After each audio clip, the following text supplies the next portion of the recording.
अस्सलाम वालेकुम everyone, welcome back to my channel Asma bake house. चलिए वीडियो को स्टार्ट करते हैं। बिस्मिल्लाहिर्रहमानिर्रहीम।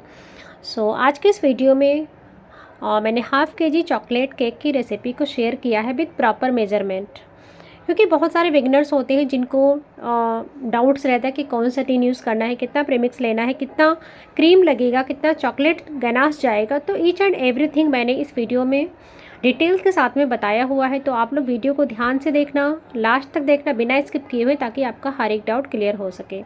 तो यहाँ पर मैंने स्पॉन्ज को पहले से बेक करके रख लिया था। ये मैंने 6 इंच के टिन में बेक किया है। तो हाफ़ केजी का केक जब भी हम बनाते हैं तो या तो आपको अगर फ्लैट केक बनाना है, ज़्यादा बहुत हाइट नहीं चाहिए, तो 6 इंच के टिन में बेक करना होता है, या फिर अगर आपको थोड़ा सा टाल केक बनाना है तो वहाँ पर 5 इंच का टिन भी आप यूज़ कर सकते हैं। तो उससे एक अच्छी हाइट मिल जाती है हाफ़ केजी के केक में। तो ये मैंने 150 ग्राम प्रीमिक्स से बनाया है स्पॉन्ज को। अगर हम कप के मेजरमेंट से देखें तो 1 कप मैंने प्रीमिक्स लिया था 200 ml वाले कप से। तो ये आपको क्लियर हो गया होगा कि कितना प्रीमिक्स लेना है और कौन सा टिन हमें यूज़ करना है। तो स्पॉन्ज को मैंने यहाँ पर 3 लेयर्स में कट कर लिया है। उसके बाद हम यहाँ पर गनाश को रेडी करेंगे। तो गनाश के लिए यहाँ पर मैंने डार्क कंपाउंड लिया है। ये 2M ब्रांड का है, आप मोर्डे का भी ले सकते हैं, ये भी अच्छा होता है। तो यहाँ पर हाफ़ केजी केक के लिए हमें कम से कम 100 ग्राम चॉकलेट चाहिए होता है गनाश बनाने के लिए। तो मैं यहाँ पर एक पट्टी ले लूँगी, क्योंकि एक पैकेट के अंदर टोटल 4 स्लैब्स आते हैं, जो यानी 125 ग्राम का एक स्लैब होता है, क्योंकि ये 500 ग्राम का ये पैकेट आता है। तो मैंने एक स्लैब से थोड़ा सा चॉकलेट निकाल दिया है ताकि मुझे 100 ग्राम का मिल जाए। और इसको मैं अभी छोटे छोटे पीसेस में कट कर लूँगी, और उसके बाद हम इसमें क्रीम डाल करके इसको हम गनाश बनाएंगे। तो अभी आप गर्मियाँ चल रही हैं, आप लोग देख पा रहे होंगे कितना सॉफ्ट चॉकलेट है, नहीं बहुत ज़्यादा मेल्ट हो रहा है। तो बहुत ज़्यादा सॉफ्ट हो जाता है, गर्मियों में थोड़ा सा दिक्कत आता है, बट हमें फिर भी इसको कभी भी हमें फ्रिज में स्टोर नहीं करना है, बाहर ही रखना है इसको। तो यहाँ पर मेरे पास इकोट्रॉप यानी ट्रोपोलाइट ब्रांड का ये क्रीम है, व्हिपिंग क्रीम है। इसको मैंने यहाँ पर हाफ़ कप के करीब मैंने डाल दिया। हाफ़ कप से थोड़ा सा कम ही डाला है, क्योंकि अभी गर्मियाँ चल रही हैं, तो बहुत ज़्यादा क्रीम डालेंगे तो हमारा जो गनाश है वो पतला हो जाएगा। तो अभी हमें थोड़ा सा थिक कंसिस्टेंसी का गनाश बनाना है। तो यानी जो हमारा वेदर होता है, जो मौसम के हिसाब से हमारा जो रेशियो होता है वो चेंज होता रहता है। यानी जो सर्दियाँ अगर है तो थोड़ा सा पतला गनाश बनाएंगे तो चलेगा, बट गर्मियों में थोड़ा सा थिक ही रखना होता है, क्योंकि बहुत ज़्यादा पतला हो जाएगा तो फिर दिक्कत करेगा, यानी हमारा जो केक है वो अच्छे से सेट नहीं हो पाएगा। तो यहाँ पर मैं डबल बॉयलर की मेथड से इसको मेल्ट कर रही हूँ। तो नीचे मैंने एक गर्म पानी का एक बाउल लिया है, उसके ऊपर मैंने हमारे चॉकलेट और जो क्रीम है उसका मिक्सचर के वाले बाउल को रख लिया है, और उससे हम धीरे धीरे यहाँ पर मेल्ट कर लेंगे। तो अभी बहुत अच्छे से मेल्ट हो गया है, हमारा गनाश रेडी हो चुका है। उसको मैंने साइड में रख दिया है ठंडा होने के लिए। ठंडा होने के बाद ये थोड़ा सा और थिक हो जाएगा।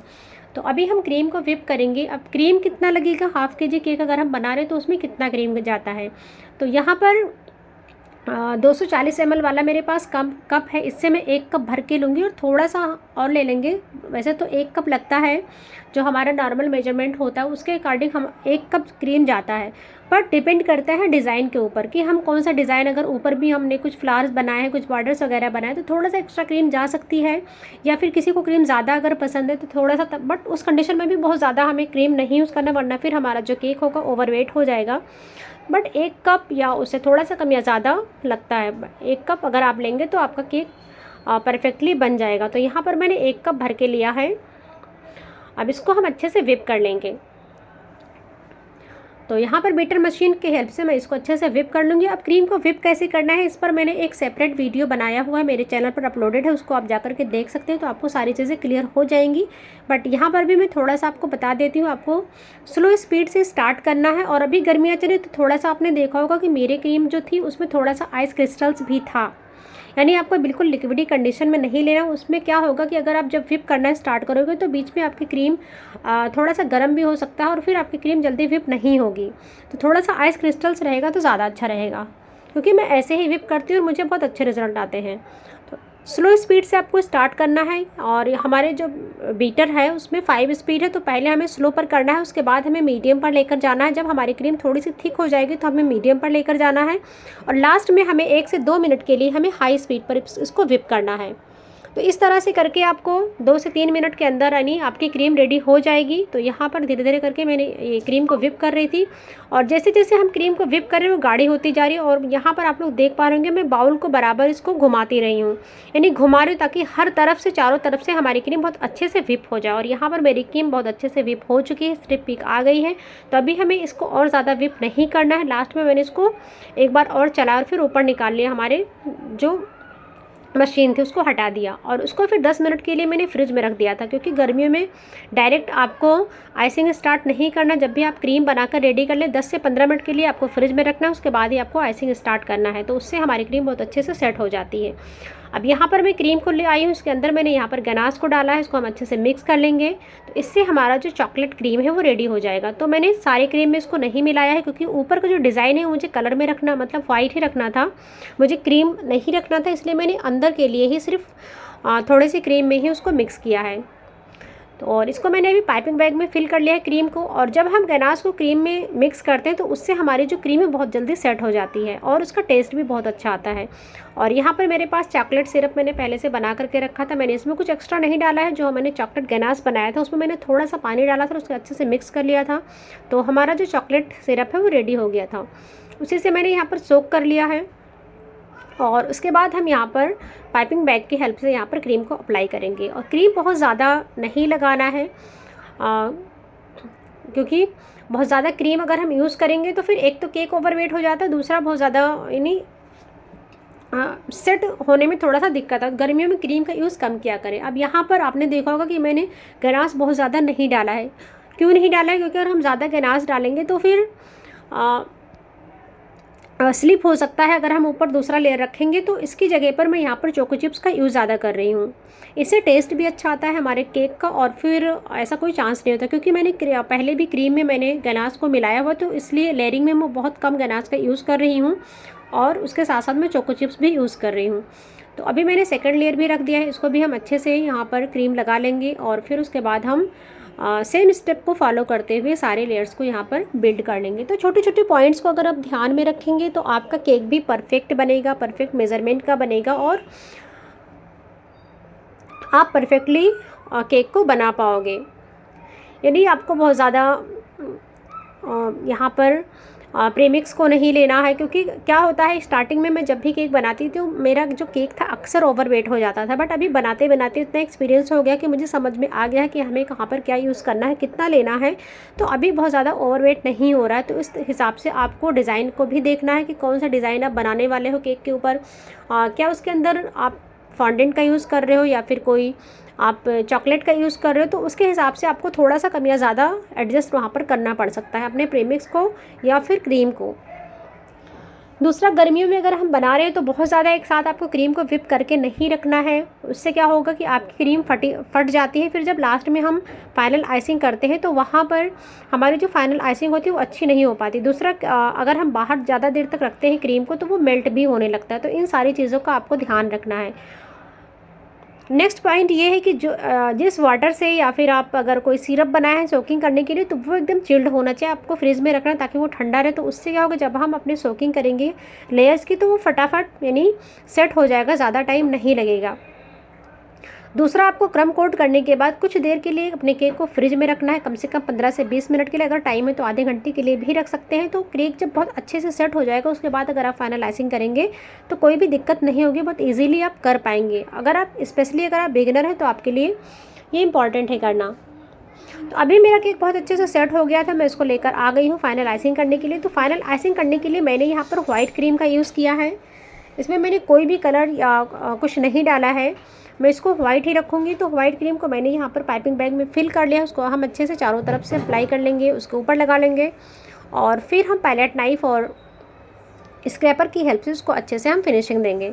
तो यहाँ पर मैंने क्रीम को बहुत अच्छे से लगा लिया था। अब इसको मैं धीरे धीरे करके इस तरह से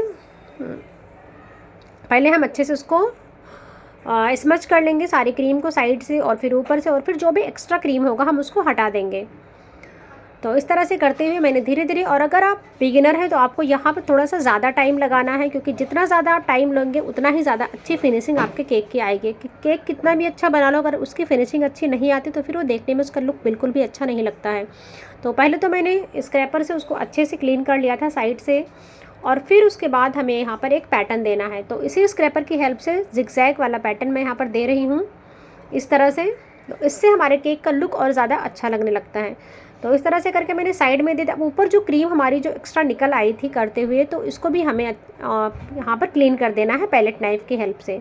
तो धीरे धीरे करते हुए मैंने यहाँ पर बहुत अच्छे से यहाँ पर क्लीन कर दिया है। तो केक बहुत अच्छे से यहाँ पर फिनिशिंग हो गया है।